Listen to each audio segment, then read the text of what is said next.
Daisy leading this and to have these amazing panelists telling everyone about what they're building. So with that, I'll pass it over. Hey everyone, let's get started. My name is Daisy. I work at Google, so I lead the Google Pay business engineering for Brazil. And part of what I do is, for the past 1 year, we're working on integrating applied AI. And I work with Google DeepMind and Gemini teams to figure out, hey, how can we make payments more contextual, more intuitive for users? And personally, I believe that tech needs to be accessible to all. So I work on emerging markets like Brazil and India. Yeah, and that's about me. And we're going to divide this talk into 3 parts. The first is the intro. The second is we've consolidated a few questions that might be useful to you guys. And finally, we'll open it up for the Q&A. With this, we start with the intro. I think everyone knows a lot about me. Yeah, just to reiterate, Meg, CEO and co-founder of Gossip Goblin. I'm Elizabeth, and I lead developer relations at Vapi. Hi guys, I'm Anna. I'm a CEO and co-founder of a party. It's TurboTax for family law, specialized in divorce. I think everyone will want to talk to you.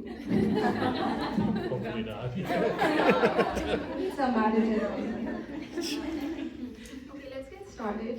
So the first thing I think comes to our mind is roadmap, right? You need to make some decisions before you start execution. So my first question is, when it comes to AI capabilities, we have voice, we have translation, and now we are moving towards agentic workflows. How do teams think of their roadmap? We also need to be aware of the present and the future. We want to drive business value. How would you recommend people need to start thinking about when it comes to project roadmaps? It could be for a startup, it could be for a big tech company. But curious to hear your insights.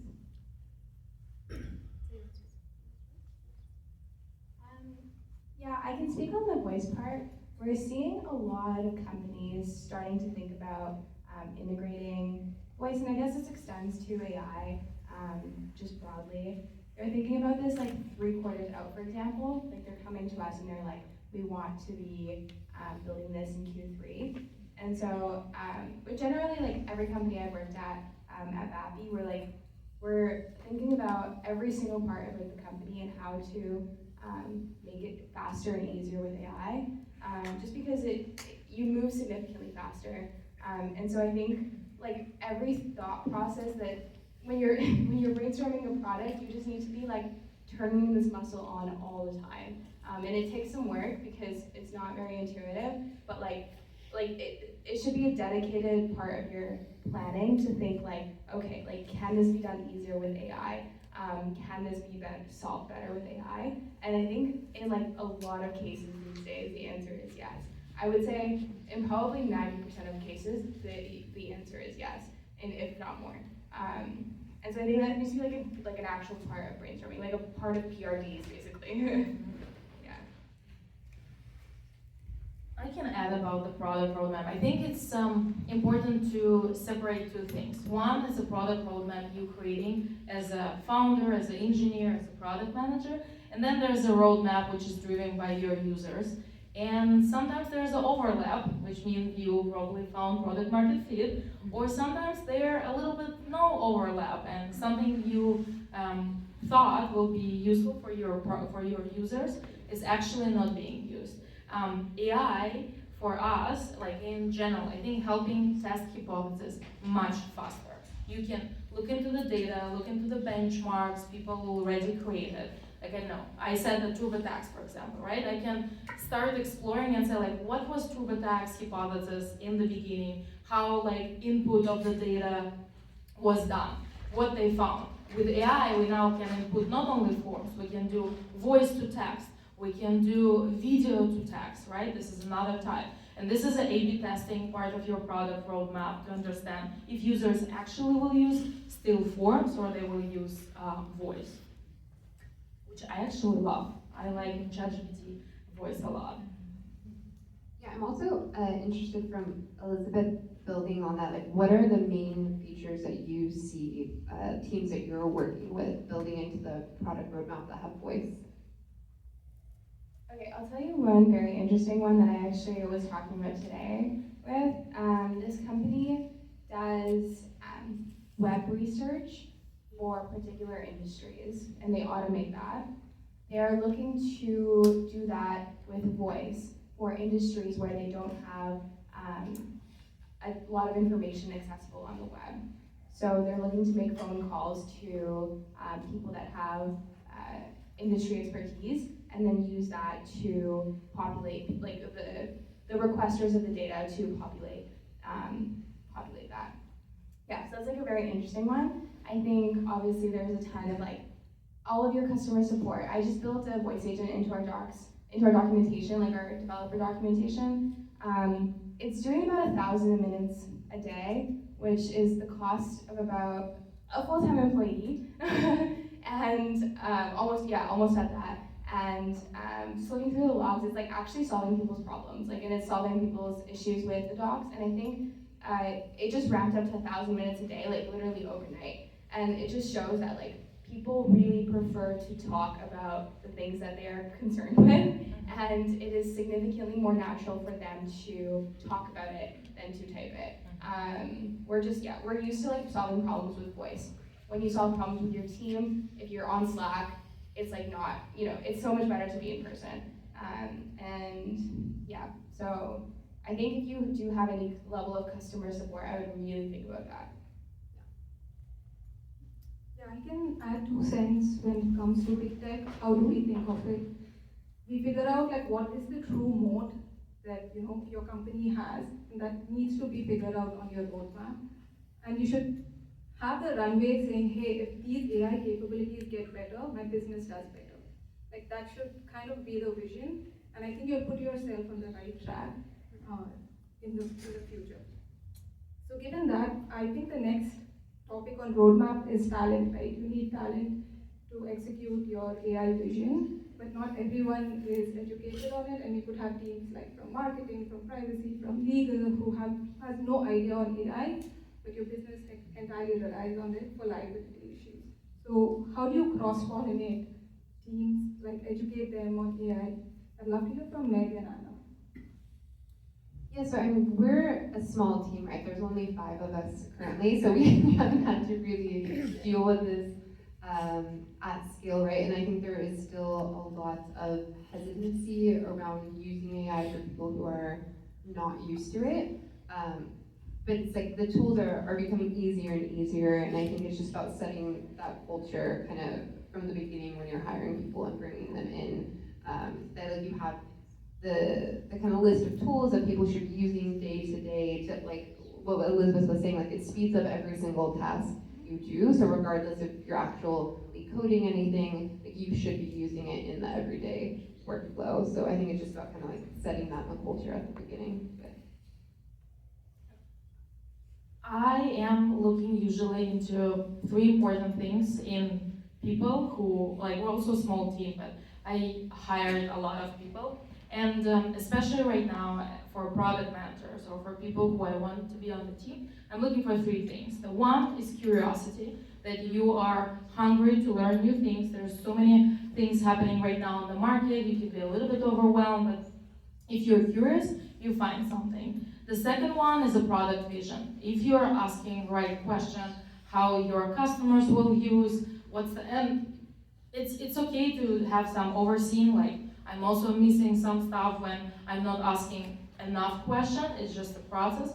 And the third one, and it's also related to the voice and like texting, is ability to make complex things simple. Because whatever we have AI and people who are like, oh, AI will take jobs, it will take a lot of time to translate from our human brain what we actually want as a product, right? Like you can see designers, how many times they're doing editing, right? You can see developers that the specifications are not clear. AI will be amazing at the moment when you give good requirements. Like vibe coding right now, of course, crashing it, it's like moving in the speed, but ability, and I think that's a big plus for people for whom like English is not a first language, or you did some major life changes, you know how to like translate complex things into something simple.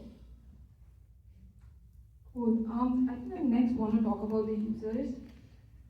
How do you think of building your products where these AI experiences interact with their existing way of working? And second is, what are the limitations that you see that you would need to explain to your users, and how do you go about that? So yeah, to go to the limitations, it's a complex one, especially when you're using an AI companion who has the ability to respond in a multitude of different ways. To put that on rails to a degree, but also to give the AI enough freedom to give nuanced answers. So when we, on our website, we have a kind of FAQ of facts, right? Of like, what can Gabi do? What can she not do? What are the limitations? But as most people know, no one reads. So it's kind of pointless. So our best way for communicating the limitations is actually to have Gabi understand the limitations and be able to communicate those to the users when they ask for things that are outside the limitations, right? I think on our very first test, it was a GDC. This was when we had just built it. We were at Founders Inc. We launched the MVP. We ran around with a QR code like on a sandwich board, and we got a bunch of signups before security kicked us out. And people were calling, and it was a bunch of new game devs, and they were like, "Hey, like, can you send my resume to every single like game developer here?" And the copy was like, "Yeah, of course I can do that for you." I was like, "No, you cannot do that." So there's all these kind of like edge cases, right? And you just need, for us, it's about Gabi really understanding what is possible and not possible, and then just communicating that clearly so people don't get their hopes up that the resume is going to everybody.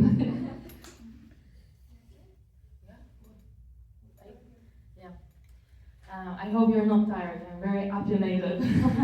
Limitations. Okay. In general, I think the AI should be measured by, not AI, okay, like agents measured by two things. Is how it's precise the answer and what's the impact of the answer. That's the two measurements you're looking for in the answer, right? When we're asking ChatGPT or Claude and what's coming out, is it like actually true, and B, how is this impactful for me as the answer. We are building in the legal tech, which means there's no legal tech advice in our product, but there's a limitation that we're training our system based on California divorce records. There's 140,000 records, and there's a limitation of the metadata I can scrape and I can read, and the data which will be given to the law firms based on what I train, right? The next step for me is taking data from the law firm, also training my system, and the system limited by amount of data I train. This is not like a public information like OpenAI train on a billions data. This is very like specific case. And for me, it's important that it's no hallucination. And in legal tech, one of the biggest problems that LLMs, which are not trained on closed data, getting out some vague answers about case, about not existing case, or about something that never happened, but it looks very realistic. And this is a limitation, in my opinion. And the second limitation, try to build your own AI agent. Oh my god. It's like taking a lot of time. Like, I spent already a week on the M8M. This is like one of the AI agents platforms. Like, damn, I have engineering degree and it's so complicated. This is another limitation. It's not there yet. You cannot say like, hey, I need this. Come like with this outcome. You still need to have like engineering skills to build a good agent. I love that you are building agent for everything. That's my hero, seriously. I'm like, I need to get data from Excel and like scrape it, and it's already like 2 hours. So how do you deal with the hallucination? It's called guardrails. That's how you're decrease the amount of hallucination. You see what's coming out in the system. It's you asking like, hey, the hallucination number one, the most common, for example, it's mixing languages. If you're asking not in English and any other language, the response will be in the different languages. Two, you can say like, never use created by you data. There should be some data point which will proving why that's the answer you have. in general, guardrails, that's the how to prevent hallucination, and training on the good data. I'll go back to your question of like how to integrate this into users' existing flows. Well, so voice is that, like, it's the most natural way that we communicate. And so it's actually very easy to integrate it into people's natural workflows. Some people on our team will just like voice type. Like they have a little button, like a keyboard shortcut, and we use whisper flow and we just transcribe. After meetings, some people have it during meetings. And I think we really need to, like, thinking about how to distribute AI to like the rest of the world, like we kind of live in a bubble. I think a lot of people are using ChatGPT. Most people think of AI as ChatGPT, like they see them as the exact same thing. Like they think ChatGPT is AI.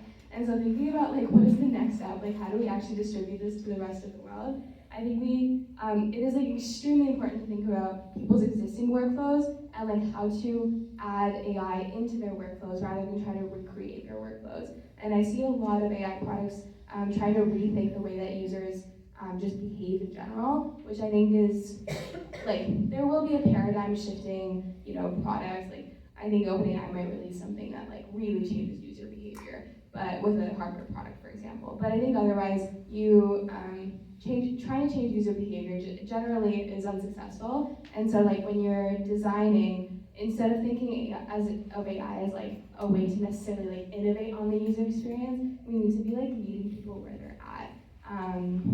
Yeah.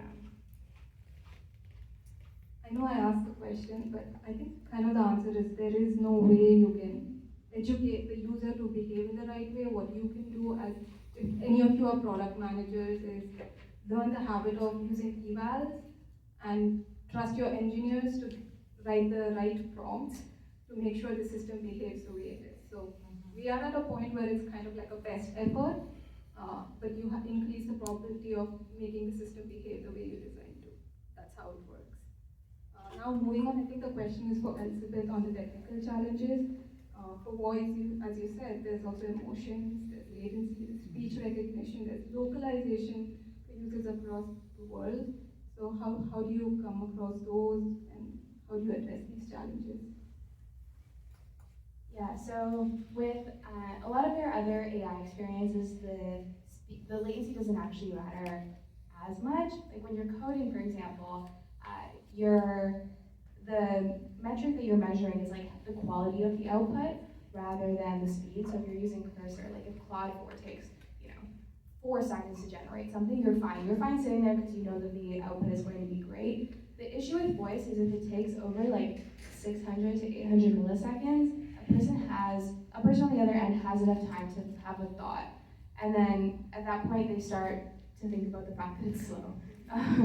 And so you have to kind of fit in to that, 600 to 800 milliseconds. And we're an orchestration layer, so we like orchestrate all these different providers. We have the transcriber, which is like transcribing your speech, and then we have the LLM in the middle. It's the slowest part usually. And then we have the voice model as the third component. And so we're kind of like aggregating all these latencies, and we're trying to fit them into a certain, we think of it as like budget, like how much budget do we have in terms of latency? So there's been so many different engineering techniques that we've used. We have, one of the interesting ones is we have a latency balancer. So with OpenAI models, they're hosting different places, and like sometimes one of the places it's hosted in will be slower than the other, and it's actually not easy to like measure the latency in real time of each model and then pick the fastest one. It's a non-trivial problem, and so we have like a clever engineering solution that figures out what is the fastest model to use. We also have a ton of fallbacks. So other than like latency, another really important thing is reliability. People like make money off of, like they build products on us and like make money. And so if we're failing calls, that means people are losing money. And so it's extremely important for a lot of, every minute lost is pretty substantial in terms of cost. So reliability is extremely important. So like fallbacks become incredibly important.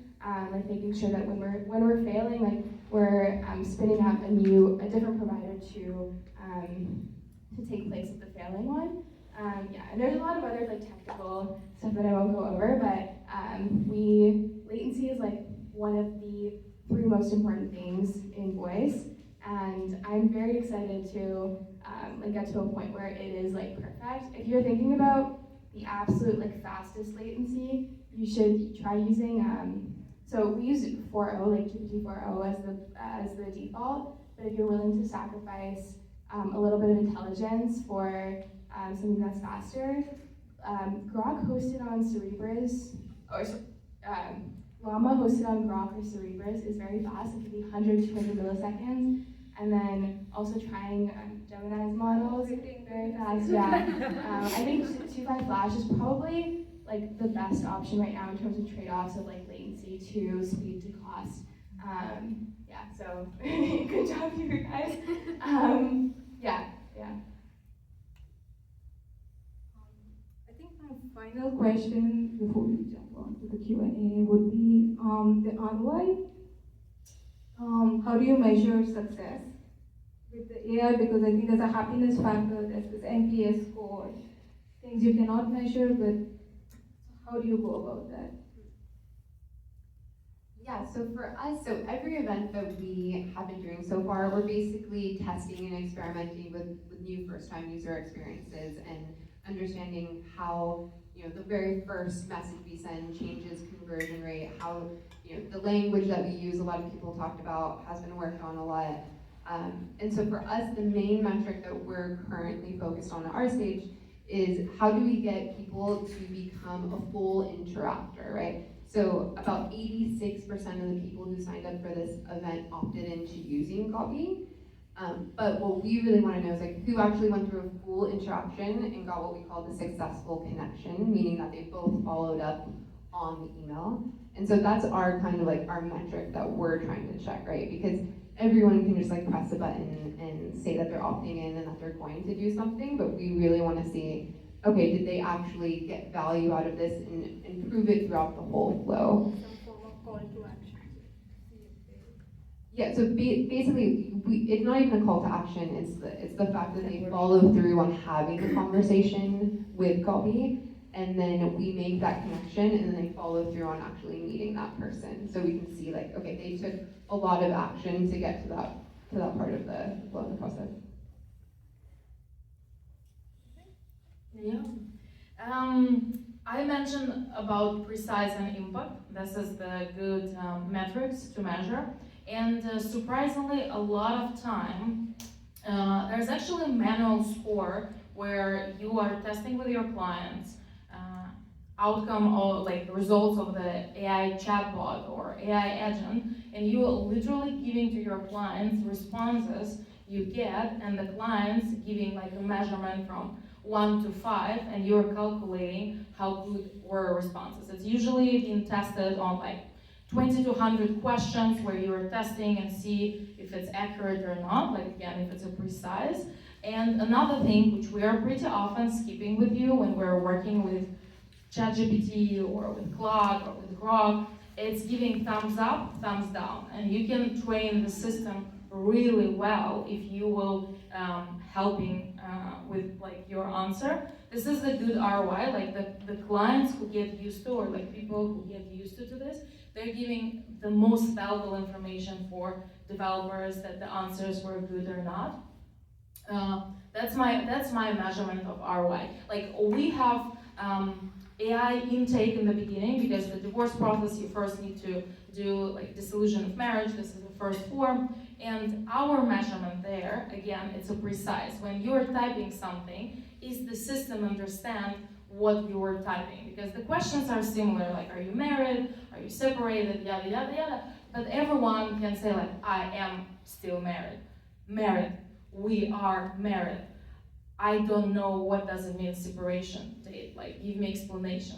Not all of us will use the same language for the same question. And that's another ROI to understand if the system reply to the different type of the question, because there's usually, it's called bubbles, like a theme of bubbles. If the question in the same bubble or in the same theme, but the answer is still accurate whenever you will ask. Like again, English is not my first language. I can miss the articles, right? But someone who is more proficient will have a full sentence. The answer should be the same for me or for some other user, and this is the measurement of the good outcome. Everyone, let's smile a little bit. Everyone's so sad. It's a very interesting topic. Let's smile a little bit. We're almost done. Just quick rapid fire, what's exciting you most about AI? And then we go to Q&A. There's a lot of things happening. One of the things that we talked about on our prep call coming into this was the new news around Johnny Ive and OpenAI working together.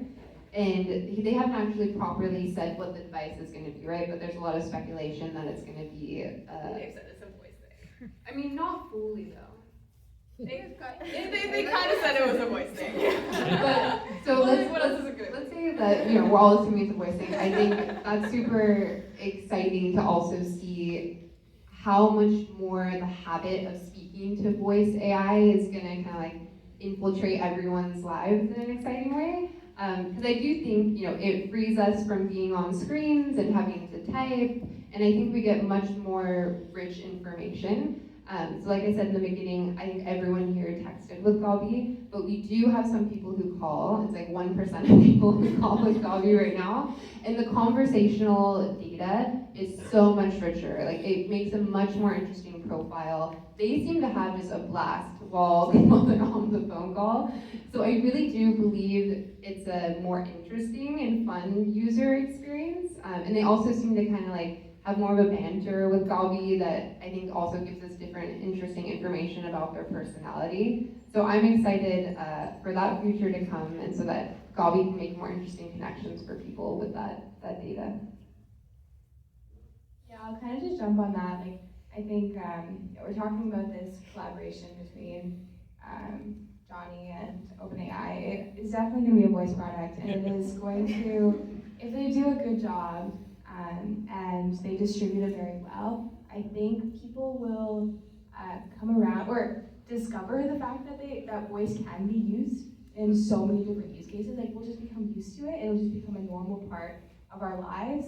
And Vapi's going to be in a really good place then, because then we can power everyone that's building with voice. But yeah, I definitely think that this is like when we can talk to things, we will. Like when you can interact with the world with voice and it works like 100% of the time, I think you will do that. And I think it's coming within the next like 3 years. And I'm personally like every single day we just see stuff. Like I see call logs and I'm like, people can't tell that it's an agent.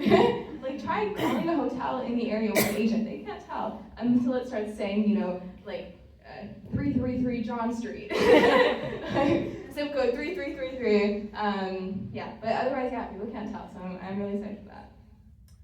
I probably will divide my answer into 3 categories. The why I'm excited for the world, why I'm excited for my company, and for myself.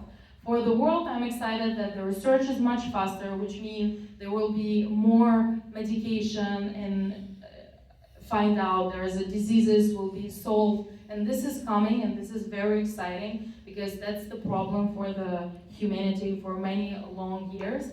The second one for my company, I feel that, as I mentioned, we can test hypotheses faster, we can help law firms to expand because they can take more cases, they can process more people. And for myself, 2 years ago, I started sounding more like Shakespeare in my emails. And I'm very proud that now, pretty much all my email, I'm so kind and so nice, even though like my initial draft was like such a mess. And I'm excited. I have in my phone an extension, in my Gmail, everywhere. And that's super cool. Cool, I think we're done. Thank you so much for the talk. And I open it up for Q&A. Just raise your hand. We're going to get the mic. I'm gonna have to go in a second, but if you are building a startup and you're thinking about voice, you can apply the startup program that I mentioned. It's vapi.ai/startups or startup. And then if you have any questions, I'm sorry that I can't be here, but send me an email, elizabeth@vapi.ai, and I'll try to have someone from the team here afterwards if you have any questions. We're also doing a $20,000 build challenge right now. So it's ending in about 2 weeks, but the top prize is 10,000. The top prize is $10,000 for the coolest application of voice.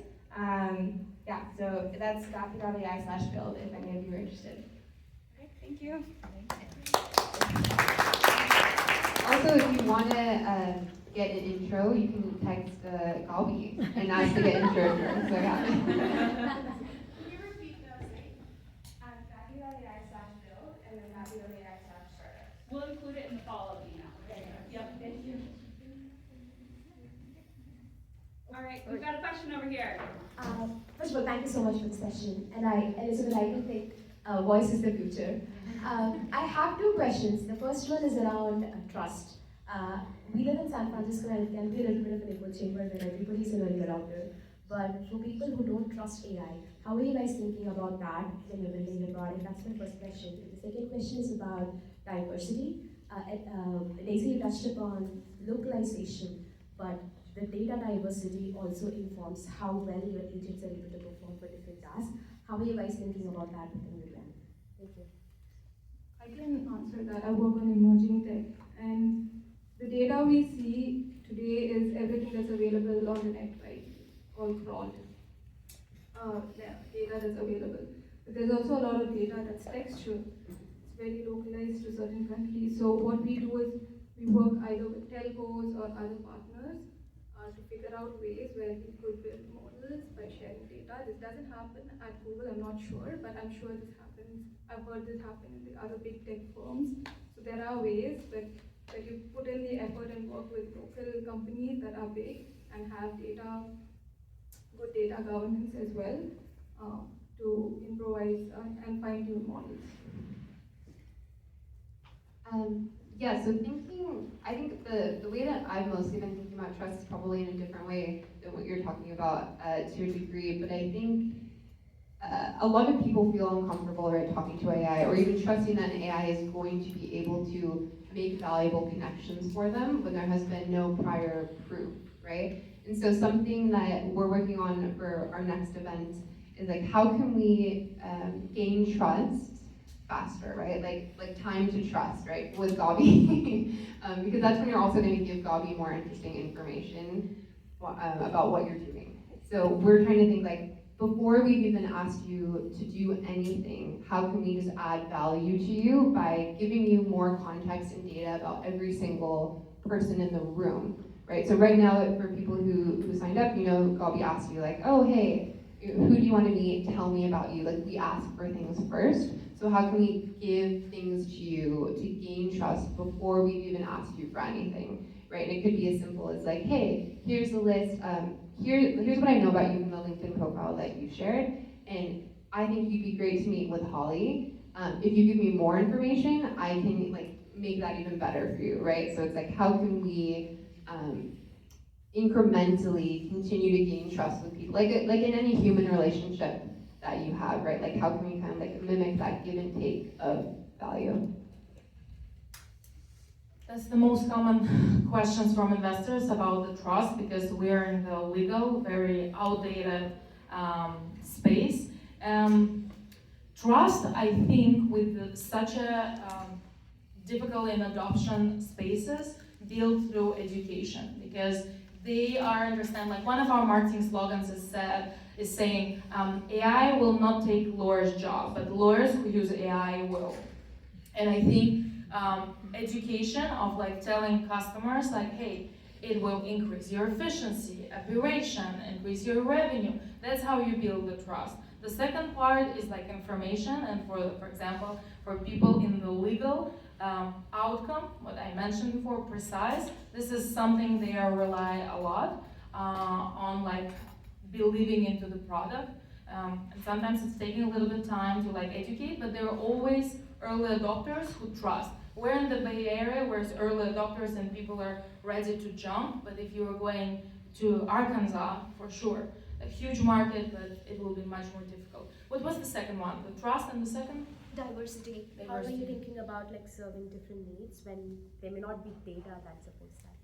Yeah, that's a difficult question. I think I don't have like a particular answer here because like with the legal, with the cases, it's usually there's no PAI data who you are, and that's make it a little bit more easier that it's accessible for bigger and broader amount of people.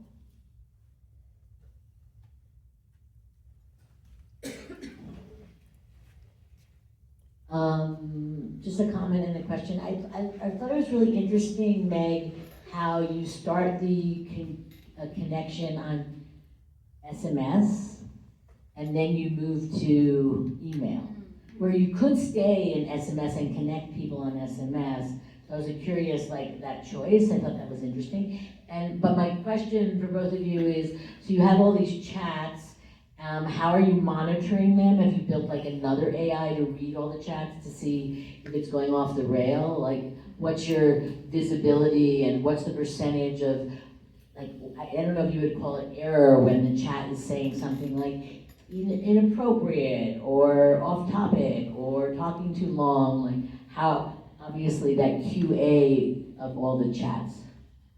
Yeah, so I can touch on the first question. So it was about how we move from SMS Yeah, maybe the to choice to email. move from not doing everything in SMS or doing everything Yeah. in email So to from cross-platform like that. Yeah, so from the user feedback that we had gotten, the user experience for Gabi is trying to mimic how you would get introductions through a friend as closely as possible. So you usually talk with your friends on phone or mostly text, but when they make an introduction for you, it's usually via email. They don't usually send you a text connecting you to someone else. People just seem more comfortable also sharing their email information. It's not as intimate as giving someone your cell phone number. So that's really the main reason. It's mostly just about trying to make the user experience as comfortable as possible for people. And if you want to answer that. And the question, but also for you about what's your QA on all the chats? Yeah, so for right now, we have one AI that's we have the output that Gabi makes with all of the connections. And then we kind of have an AI that reviews it, and then I'm also like taking a last look at those connections before they go out at this point, because we're able to do things that aren't scalable right now. We won't always be able to, but that's kind of the process. I right mean now. the chat conversations, not the connections. Like, Oh, like chat how do you conversations. know that the AI is not saying something really inappropriate or? Well, we're using models, right? That already have those guardrails in place, like Gemini, for example. So we're not worried about something kind of insane happening that hasn't happened in our use case. We're not building our own LLM, so we don't have to worry about that as much. Yeah, exactly. There's some limitation being, or like some filters being already created if you're using some open systems, and two other things. Sorry that I'm repeating myself. It's a guardrails. You're telling to the system, you're making like some rules that let's say if it's something like the system, like the AI reading something death threat, right? Like person can talk about this. The guardrail will say like, hey, sorry, I cannot help with this, or like, please chat with someone else. You can set up those, how you are checking what's the connections. There's always log files, 99.9% there's a log files, and the system usually already flagging to you when there's a kind of measurement, the fault conversation and success conversation. The fault conversation when the customers were talking and they left the chat without like replying, yes, that's everything what I need. And you can take a look in the percentage of the fault conversations on the dashboard, like, or any metric system you're using.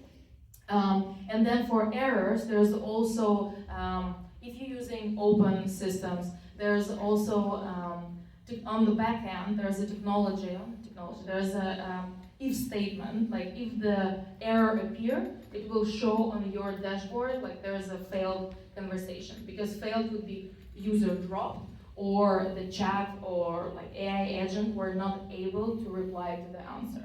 And that's how you can measure what's happening. But in terms of like something appropriate, as Max said, Yeah. most of the time it's already there, and you're just using. When you're building your LLM, you're building on top of already information and the guardrails which exist in open systems. Maybe we have time for one more question, and then we want to give you time to network with your Vapi. Questions? Just curious, what's your revenue model? So we're B2B2C. So we're working with the event organizers because they already are, they have like event matchmaking apps that they already use, so they pay at least a base of like $5 to $10. And then we want to do a freemium model for the users. So that you're a power user, Gabi, you can subscribe to get more. And then specifically, so my background is in gaming, as I had mentioned. In the gaming industry, it's one of like the worst matching I've seen. And people pay up to $387 per person, not inclusive of the ticket price to go to some of these gaming conferences. So yeah, it's pretty insane.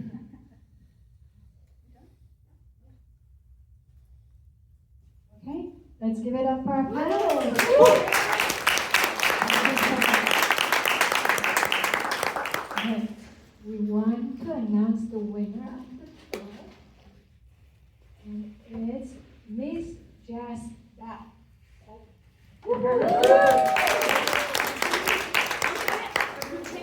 I'll come to you. Oh, okay. Thank you. That's And cool. it's signed by her. Oh, wow. Yeah. She's a great PM, absolutely Yeah, great. And her course is amazing. Yeah. This has been on my list. Well, thank you so much. Awesome. Let us know how it goes and leave her a book review. She wants them. When you have author friends, you get used to saying, leave a book review. So, anyways, thank you so much for the panel. Let's give them another round of applause. Thank you.